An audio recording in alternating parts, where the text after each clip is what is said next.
Сайн байцгаана уу хүмүүдээ. Өнөөдөр та бүхэндээ зааны хөгжилтэй зугаалга гэдэг Япон үлгэрийг ярьж өгье. Үсгэлэнтэй нарлаг ширэнгэн ойд ээлдэг зөөлхөн зантай нэгэн зан инээмсэглэн зогсно. Өнөөдөр чинь тун цэлмэг сайхан өдөр байх чинь вэ. Ширэнгэн ойн зан надад үнэхээр сайхан байна. Ийм сайхан өдөр гадуур жаахан зугаалж, эргэн тойрноо ажиглаж, шин зүйлийг сурч авахар явдаг юм билүү гэж бодоод заан ойн жимээр баяртайгаар алхлаа. Алхаж явах замдаа эргэлтэн нисэх ирвэхээ ирээн цэцэгсийг ажиглаад тунчиг баяртай байлаа. Зааныг алхаж явтал замын хажууд нэгэн томоо гэгчийн усны өхөр байж байх нь тэр. За хүү эн чин усны өхрүүдээ. Сайн байна уу усны өхрээ гэж мэндэлэхэд за заангой хаа хүрэхээр явж байгаа юм бэ гэж усны өхөр асуулаа. Би энэ сайхан өдөр зугаалахаар явж байна. Та надтай зугаалах уу гэж асуухад усны өхөр би их удаан хөдөлгөөнтэй. Та намайг нуруун дээрээ суулгаад аваад явах юм бол би хамт явж болж байна шүү гэж усны өхөр хариулахад заан тэгээд бололгүй яах вэ гэж баяртайгаар зөвшөөрч гинэ. Ингээд заан усны өхрийг нуруун дээрээ суулгахаар баг зэрэг доош сууж усны өхрийг арайхийн нуруун дээрээ гаргалаа. Усны өхөр зааны нуруун дээр гармагцаа их л баяртайгаар заангой таач хүчтэй юм аа гэж хэлэхэд заан тийм шүү би хүчтэй гэж заан баяртайгаар хариуллаа. Ингээд заан усны өхөр хоёр цаашаа явж байтал замд нь уртаа гэгчийн матар таарлагийн шүү. Хөөе усны өхрөө хараач энд нэг томоо матар байна гэж зааныг хэлэхэд матар за заангой усны өхрийг нуруун дээрээ суулгаад хаа хүрэх нь вэ гэж асууж гинэ. За бид хоёр зугаалж байна.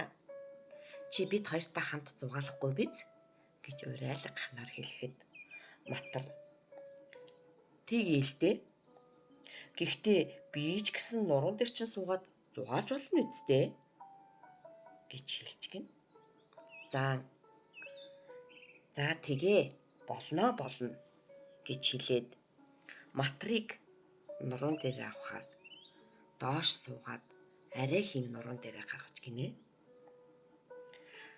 Энэ үед зааны хөлн чичирч эхэллээ.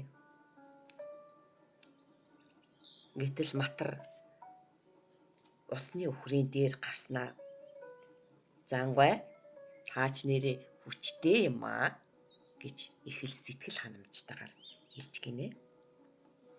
Тэгт нь усны өхөр тийм байгаа вэз гэж дэмжлээ. Харин заан тийм ээ би хүчтэй гэхдээ одоо надад жаахан хүнд байна гэж дуун сулран хариуллаа. Заан усны өхөр матар хоёрыг нуруун дээрээ суулгаад цааш тентэр тунтар алхаж явтал замд нь нэгэн яст мэлхий таарлаа. Хөөе яст мэлхий сайн уу гэж зааныг мэндэлэхэд яст мэлхий за заангой усны өхөр матар хоёрыг суулгаад хаа хүрэх нь вэ гэхэд заан бид гурав зугаалж байна. Чи бид гуравтай хамт зугаалахгүй биз? Гэтэл яст мэлхий тэгвэл би ч гэсэн хамт нуруун дээр чинь суугаад явж болох юм уу гэж асуулаа. Заан за тэгээ бололгүй яах вэ гэж хэллээ. Ингээд яст мэлхийг нуруун дээрээ гаргаад цааш алхлаа. Заан маш их ядарсан байлаа. Түүний хөл арай ядан солбон 1-2 алхаж явлаа. Гэтэл яст мэлхий "Заанга таач үнэхээр хүчтэй юм аа" гэж хэлж гин. Заан "Тийм ээ, би хүчтэй. Гэхдээ одоо би үнэхээр их ядарч байна" гэж хөлөө солбож ядан явж байгаад жижигхэн цүрмийн наахан ирээд хөлн нуураад унлаа. Зааныг унахад зааны нуруунд дээр байсан усны өвхөр матар яст мэлхий үсрээд л ус руу бүл хийтэл орлоо. Заан маш их сандарч усан дотроос толгоогоо цуулангуудаа найзуудыгаа харлаа.